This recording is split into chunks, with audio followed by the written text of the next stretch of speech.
My name is Kevin Majors. I'm a psychiatrist in Cambridge, Massachusetts, and I've been teaching for over a decade at Harvard Medical School. Since I'm a Catholic psychiatrist, I've had also to become an expert in helping people to live the virtue of holy purity. The approach I use is based on cognitive behavioral therapy, or CBT, which is considered the gold standard for treatment of almost every psychological condition. I trained with the founder of CBT, Aaron Beck, at the Beck Institute in Philadelphia. I've helped thousands of people to grow in holy purity, both through my private practice and through my website, Purity is Possible. As that name suggests, I believe that purity is possible for everyone. This presentation has 4 segments. The first 3 cover the 3 parts of self-mastery: mastering your attitude, mastering your attention, and mastering your actions. And the last segment brings this together into a simple practice. First, we'll look at mastery over attitude. Some time ago, I was at a social event when a student approached me and asked if we could talk. So we went out of earshot of the others, and he said he had been trying to live holy purity for years and still had problems every single week. He had never gone longer than 1 week, and he felt defeated. Nothing had worked. He was on the verge of throwing in the towel. Since we were at a social event, I just asked him one question. Do you dread being tempted? He immediately said, absolutely. And he explained he could see temptations coming and would always dread them. I told him that his problem wasn't being tempted. His problem was dreading temptations. Once we start dreading a temptation, we're setting up, without knowing it, an expectation of failure, or turning the temptation into a threat. This amplifies the power of the temptation and multiplies how often it occurs. Dreading does this by putting us into threat mode. While in threat mode, we aren't more calm and deliberate. It's the opposite. We're more likely to act automatically. We act more quickly with less forethought. So being in threat mode makes us more likely to fall. But temptations can also be seen in a positive light, as opportunities to grow. Temptations when they're suffered, not sought. Precisely how purity grows within us. Whenever he noticed himself dreading, I explained, he could flip his view to see the temptation as an opportunity for practice. This move, turning a threat into an opportunity, is called reframing. It's the first and most important skill to master in living holy purity. Reframing was an epiphany for him. It was a completely different way of thinking about temptation. I ran into him 6 months later, and he told me that since our conversation, everything had changed. He had been able to get through temptations and no longer had weekly problems. It's amazing that an ingrained habit that had been resistant to change improved suddenly with this one skill. And this has been my frequent experience. Reframing is a game changer. Reframing means deliberately discovering an opportunity hidden within a present challenge. It requires us to widen the context in which we see a challenge. And instead of seeing it only as a threat, we see it as an opportunity for learning, growth, and practice. Reframing is how we attain mastery over our attitude toward challenges. The opposite of reframing is complaining.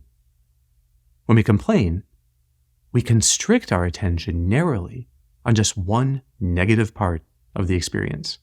Imagine you agree to go along with some friends on a hike. And as you get into it, you see it's a much more strenuous climb than you thought it would be. You could dread getting sore and complain about the difficulties. Or you could see this as exactly the training that you need. It's a workout that will stretch you. The soreness? That's your muscles getting stronger. So reframing allows you to say, bring it on. The more the better. You can see growth in the soreness. The only thing we complain about are challenges. And yet challenges are the only way we grow. Things such as that hike are challenges for us precisely because that's where our growth lies. If no growth awaited us there, it wouldn't be challenging. It would be easy. Reframing causes a shift in the way you view a situation, and it puts you into a frame of mind that's more open and curious and less automatic. Reframing is needed for learning new skills. If you're going to improve, you need to first notice an opportunity for growth. That's what allows you to grow. You then stretch yourself in new ways. Reframing causes a profound shift in the physiology of your brain and body. It turns off threat mode, which is part of your sympathetic or fight or flight response. And it turns on the opposite calming part, called the parasympathetic nervous system. Reframing is what protects you from getting stuck in threat mode, chronically stuck in fight or flight. So it protects against burnout and depression. It's at the heart of the most proven treatments for anxiety and depressive disorders. So the first step towards holy purity is learning how to reframe temptations as opportunities for growth.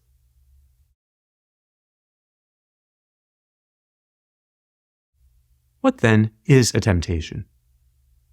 We'll need to get a bit more into neuroscience here, because to understand temptations, we need to understand the concept of a reward circuit. When people engage in a pleasurable activity, the pleasure is the reward. The brain will respond by creating a reward circuit so that it remembers that reward. And with repetition, more or less depending on how intense the pleasure was, the reward circuit gets stronger. These circuits are composed in part of neurons that release dopamine, and they're especially active right before we partake of a pleasure. If you don't reinforce the reward circuit from time to time, you experience a craving for that reward. Often people notice that their cravings come at a usual frequency, and that frequency is also a function of the reward circuit. Temptations, then, are circumstances that activate a reward circuit and therefore trigger a craving. Anything that triggers a craving is a temptation. With addictions, a person's reward circuit has been captured by the addictive pleasure. Instead of having many reward circuits for many different rewards, the machinery is increasingly dedicated to just that one reward. That's the addiction. The result is that ordinary things have less and less support from the dopamine reward system. So it becomes hard to focus when at work or prayer. Life outside the addiction turns to grayscale, and only the addiction then has color. At the same time, a process called tolerance sets in. Tolerance means that your reward circuit is becoming less and less responsive to the reward. So it takes more and more of the reward to produce the same subjective experience. Tolerance leads to an escalation in the addiction. People may pursue the reward more frequently, or for more extended periods of time, or in more extreme ways.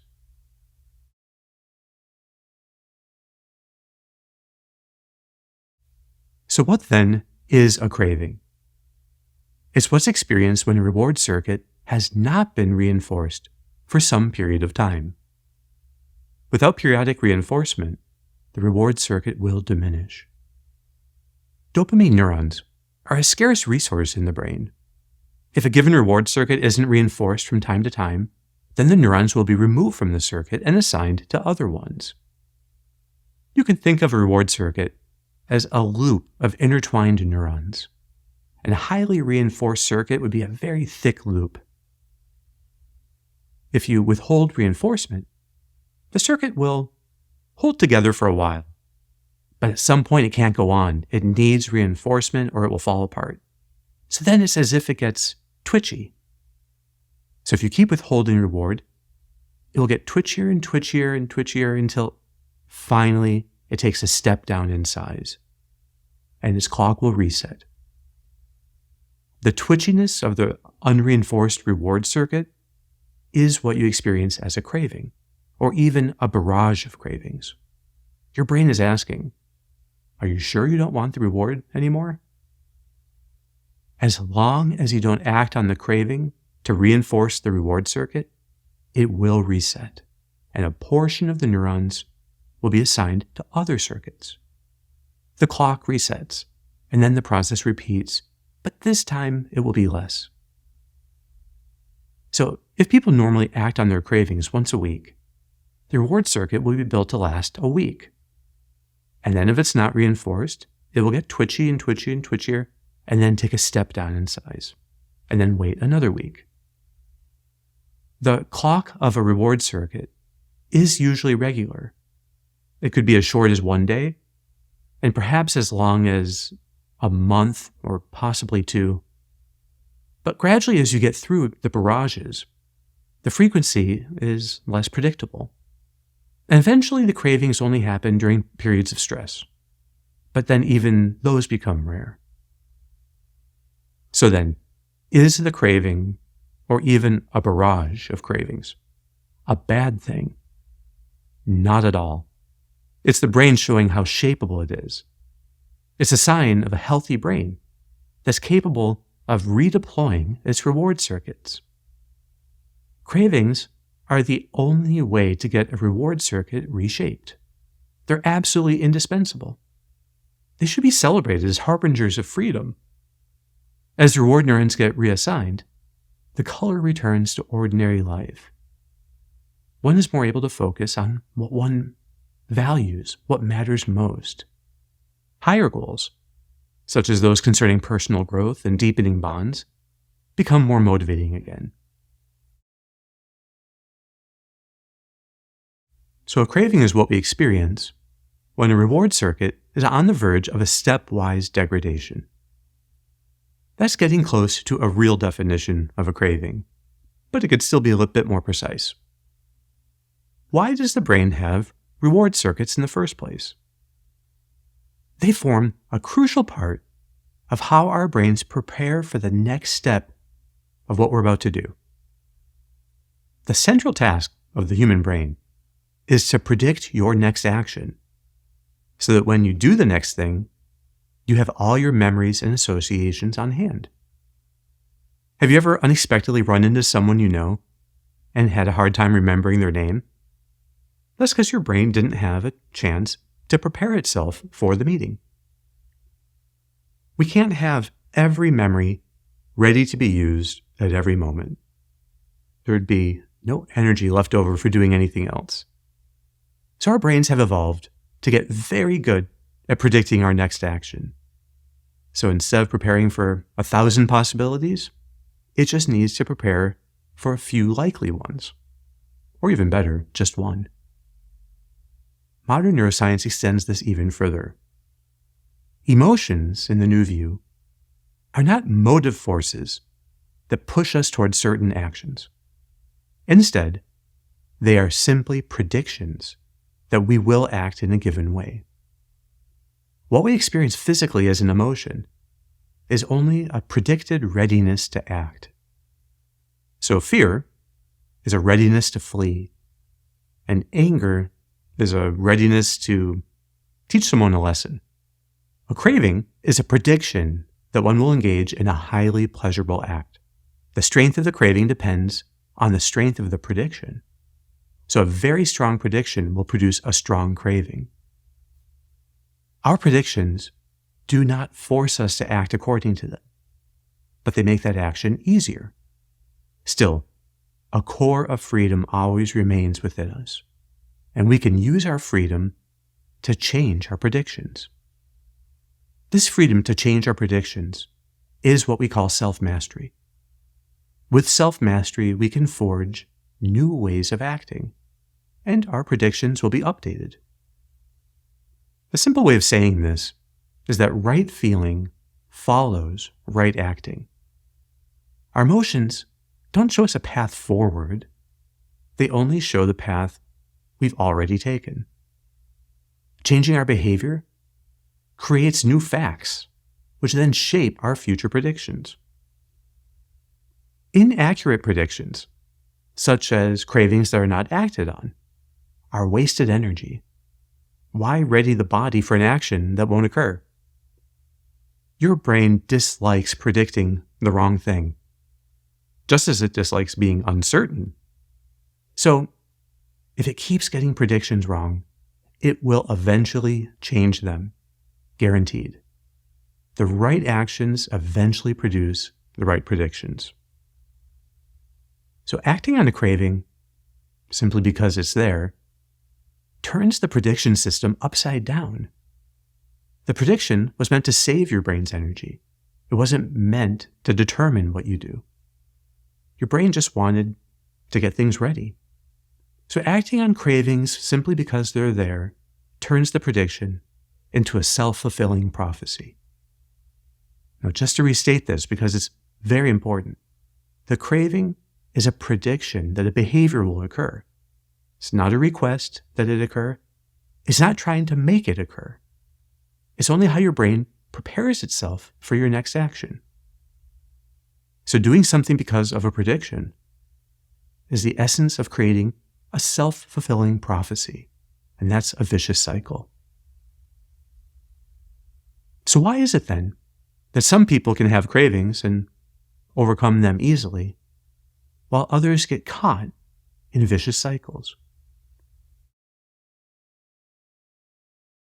When a person struggles with a habit they're trying to break, it's natural that their brain also has predictions about how successful they will be. The result is that a person, when facing a temptation which they've repeatedly given into in the past, will likely have a prediction of failure. So going into the temptation, they can already feel defeated. The expectation that a given temptation will bring out your worst response is pessimism. Pessimism is a product of a fixed mindset, seeing yourself as unable to change. So pessimism leads us to be rigid. In fact, clinging to strategies that fail every time, such as the pseudo-strategy of trying harder next time. When people expect to fail when tempted, they might think that their only hope is to prevent temptations from occurring. There's a difference here between how people with optimism and people with pessimism approach challenges. The optimistic person focuses on employing their intelligence to form new creative strategies, learning from their past mistakes. But the pessimistic person only focuses on preventing temptations from occurring because they expect failure when a temptation occurs. So it does make sense that we take reasonable precautions to prevent ourselves from being tempted. For instance, before agreeing to watch a movie with friends or family, we could check IMDb or similar sites to make sure there's nothing disagreeable in it. It's also reasonable that we might have filters on our devices. At best, filters work in the background, preventing accidental exposure to impure material and blocking annoying ads. So taking reasonable precautions can show a commitment to living holy purity. The limitation of filters, however, is that they do nothing to challenge the negative prediction that you will fail when faced with the temptation. So if they're over-relied on as a strategy, they increase your pessimism about temptations. The more you try to avoid something, the more threatening it can seem. Turning temptations into threats multiplies them. And at worst, filters can become a game, and pornography can become the prize. Filters always bring to my mind an analogy. Imagine that you are on an observation deck on the top of a 100-story building. But the problem with this observation deck is that there's a large hole in it which you could fall through straight to the ground. So someone put a cardboard sign on top of it saying, "Do not step here." That strategy would be fine if you actually get the message and decide not to step there. But If you think the sign makes it safe and step on it, you'd be in big trouble. The problem with filters is that they don't address the real issue, which is the negative predictions that you have about being tempted. Filters cannot bear weight.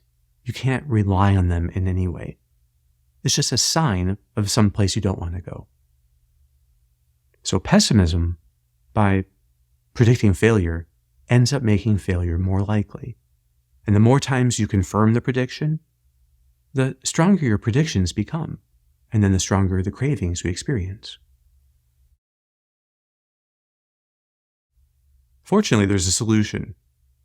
The solution to pessimistic predictions is not prevention. Rather, the solution is to deliberately shape your predictions. And that means coming to see temptations as the necessary means by which to grow in virtue and merit. The discomfort of the temptation comes and goes fairly quickly. It's only temporal. But the gains you make in virtue, that lasts forever. St. James said to count it all joy when you fall into diverse temptations, knowing that temptation causes you to grow in patience, and patience makes you perfect. Consciously seeing temptations as opportunities for learning, growth, and practice cause a profound shift in your brain's predictions.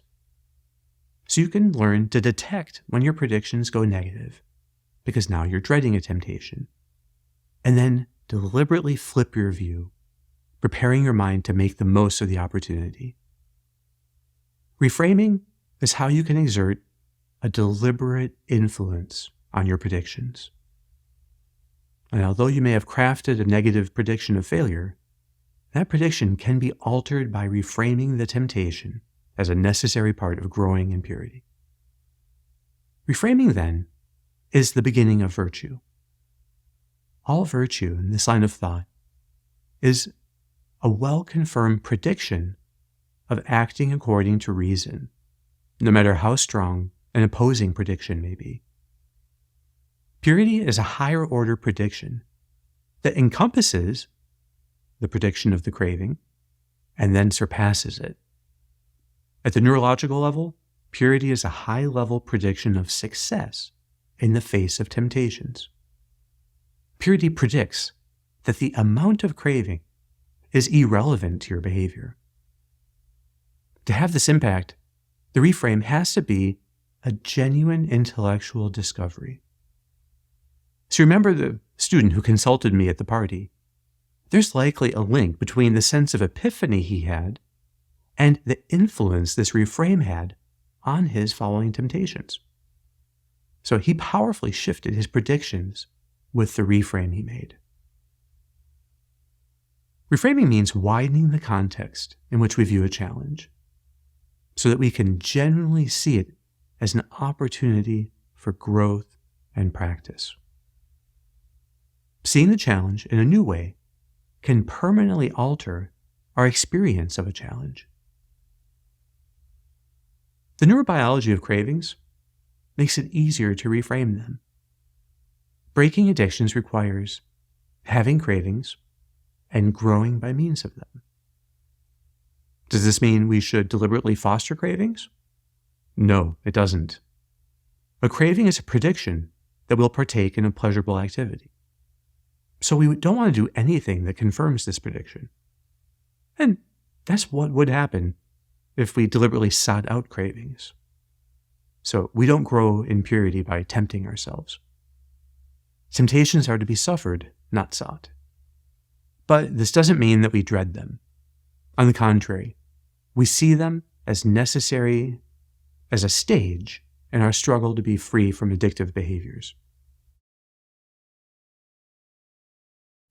On my website, optimalwork.com, we have a tool called the Reframer. I'll walk you through a short version of that exercise now, and you can repeat the longer version of it anytime on Optimal Work. So, think about a challenge you're currently facing. Is there anything you're currently dreading or likely to complain about? If so, what is it? Is the challenge a situation? Or is it a particular thought or a feeling? Next, are you actively engaging this challenge as the work to be done, the work that's right in front of you? The opposite is to be passive in the face of it, avoiding it or procrastinating. So what would it look like to work this challenge?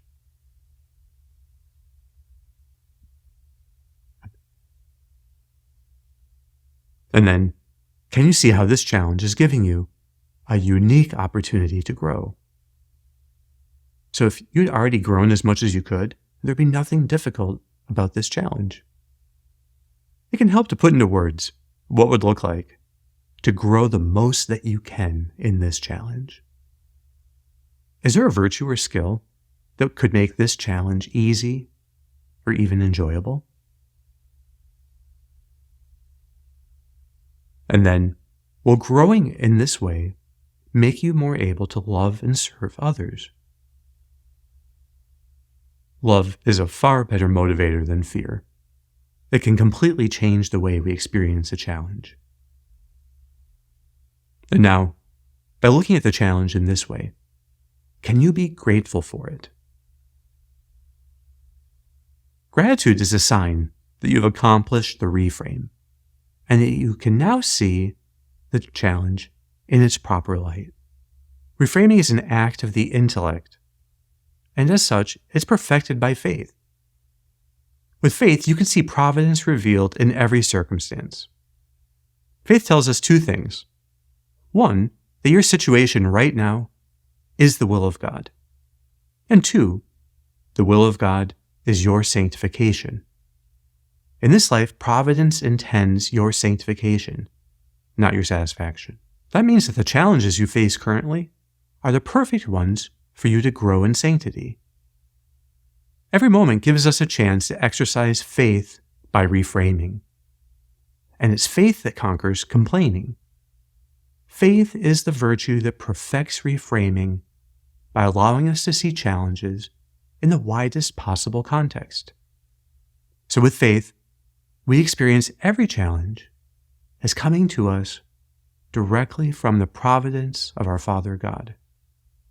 Every challenge, even in its smallest details, has been foreseen, and every grace has been granted. We've now covered how to master your attitude, and we've set the stage for the next step in your progress, and that's learning to master your attention.